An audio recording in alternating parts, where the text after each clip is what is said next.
Hello. I have nothing. This is kind of late, isn't it? The gaggle or Yeah, we just got on didn't we just get on the plane? but it's almost 7 o'clock. Late in general. Late in general. Late in, You said 6:30 tentatively, and it's only 6:40. So no, I'm not talking about that. I mean, just in general, like the scheme of the day. Life. The flight is late in the day. Yeah. It's I don't know.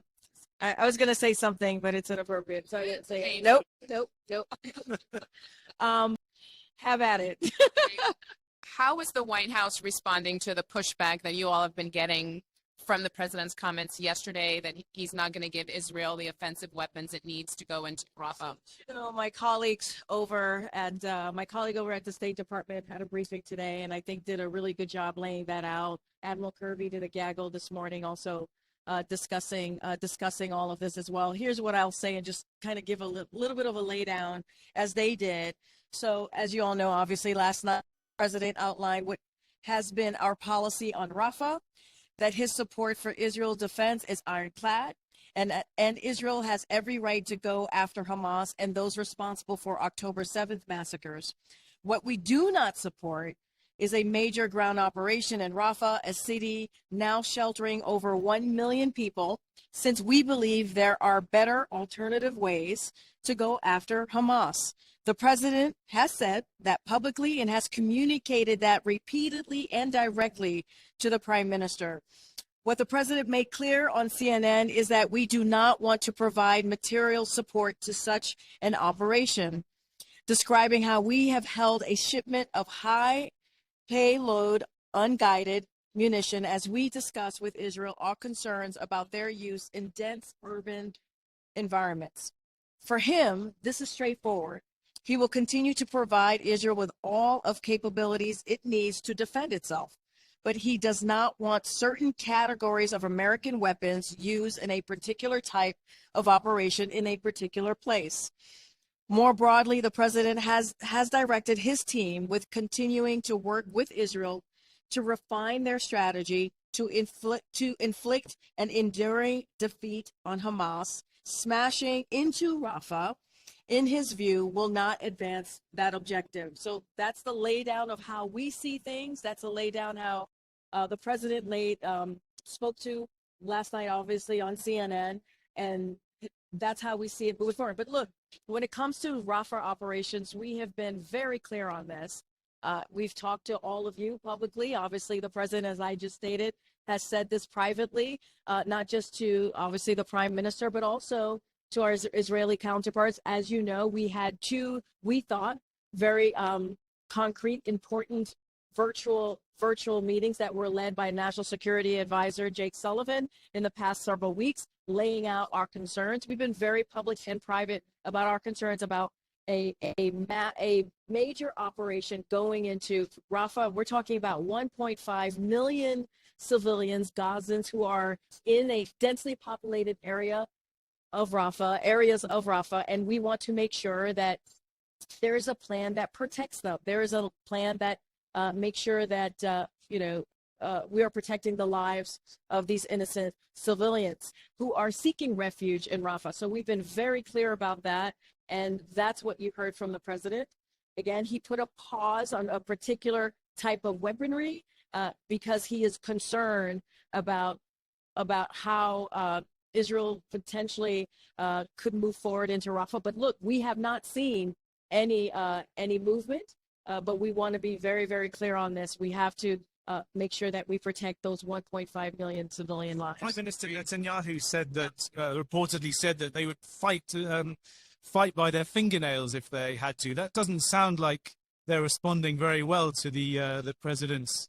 They're responding very well to any sort of pause in armaments or anything. So look, I mean, all you have to look at is what the president has done since October 7th. The president has committed to Israel being able to defend itself. Israel's security is ironclad. You've heard us say that over and over again.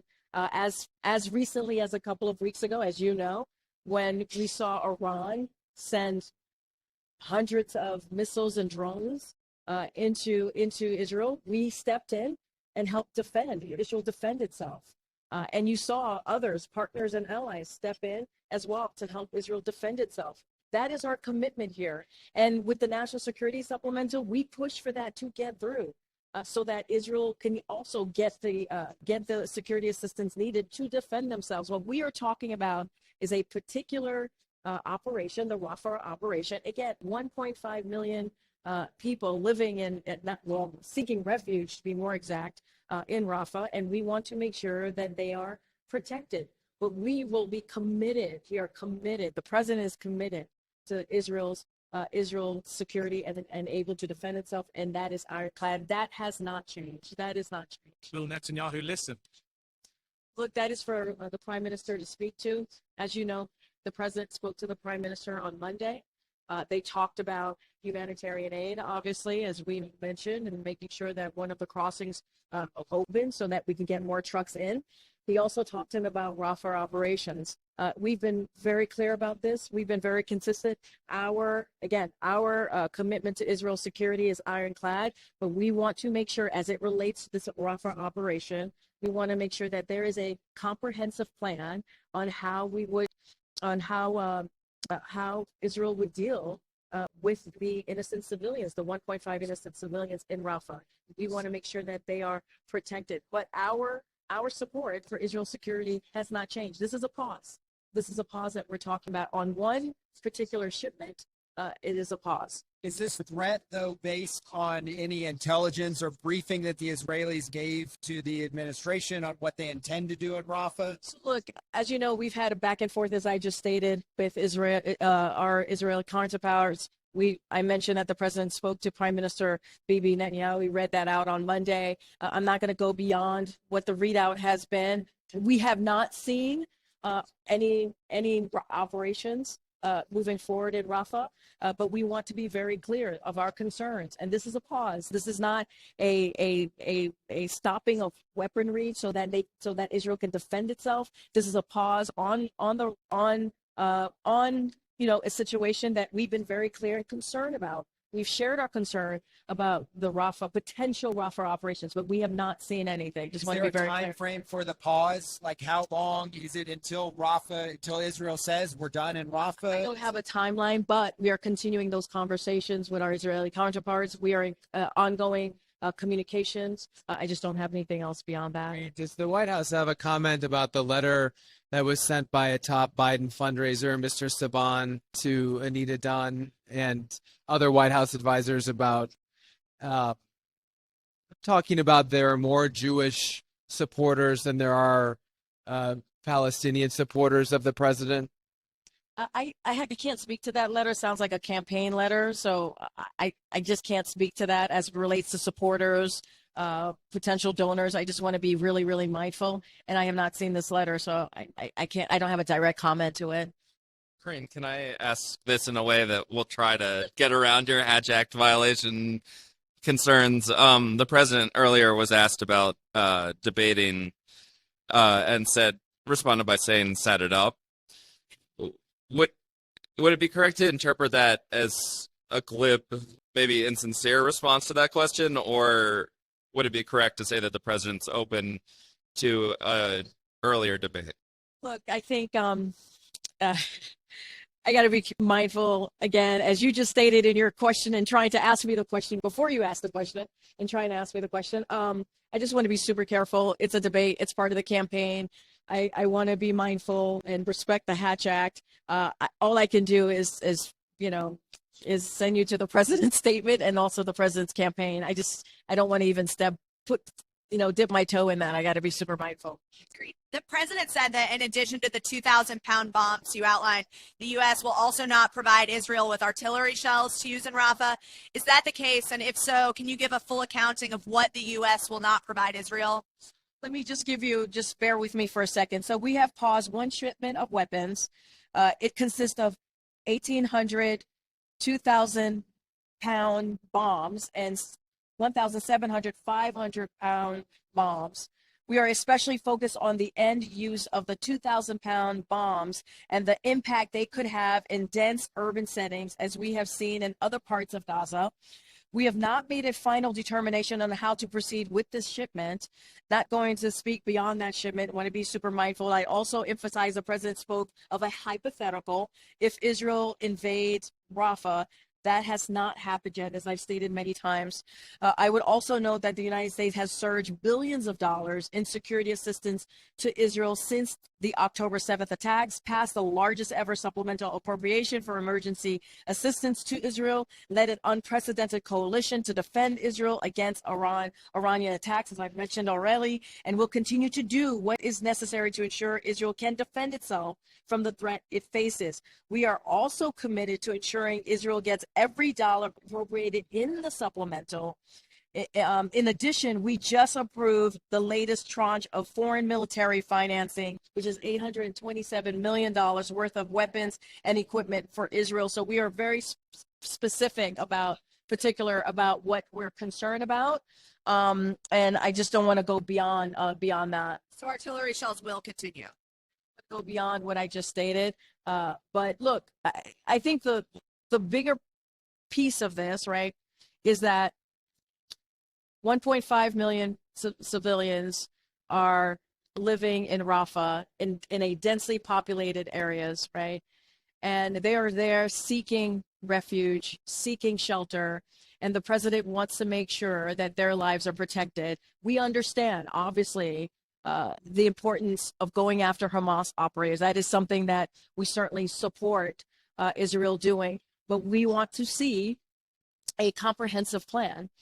And that's the conversations that we have been having back and forth. We have provided Israel with some alternatives. I'm not going to get into that, obviously, from here on how to do that, how to be strategic and going after those Hamas operators. And so those conversations are going to continue. And our commitment to Israel's security continues to be ironclad. As I just laid out, we are going to make sure every dollar of the appropriations that is coming out of the National Security Supplemental indeed gets to Israel. That is our commitment. But we believe we have to make sure that those civilian lives, more than 1 million, is protected. And we've been pretty consistent about this over and over and over for the past several weeks. Alternatives. No, I said I'm not going to get into the. What I was talking about is there's been back and forth, obviously, right, with our Israeli counterpart that the National Security Advisor Jake Sullivan has been leading, and we've offered alternatives on how to move forward in getting those Hamas operatives that we believe in Israel's goal in doing that. I'm not going to get into specifics. We've said this before. I think the National Security Advisor said this at the podium. I'm just not going to get into specifics from here. Karine, as we were taking off, the FAA bill was being stalled in Congress over a fight over additional flights into DCA. Does the White House have an opinion on how lawmakers should handle that issue? We'll let that process play out. I'm not going to get ahead of that, but certainly we'll let congressional members deal with that component. An inspector general for the VA found that the Veterans Administration improperly awarded $11 billion in bonuses. I'm sorry. Yeah, improperly Okay. awarded $11 million in bonuses and has had a hard time paying it back. Does the president still have confidence in VA Administrator McDonough? He has confidence in VA Administrator McDonough. I can't speak to that particular report. It sounds like that you're laying out. I don't have any insight in that, but I know that the president respects Secretary McDonough. Obviously, they worked together in the Obama administration when the secretary was then chief of staff. And I know they have a good relationship, a close relationship. And certainly one of the reasons why he appointed him is because he respected his leadership. I can't speak to that particular report at this time. All right.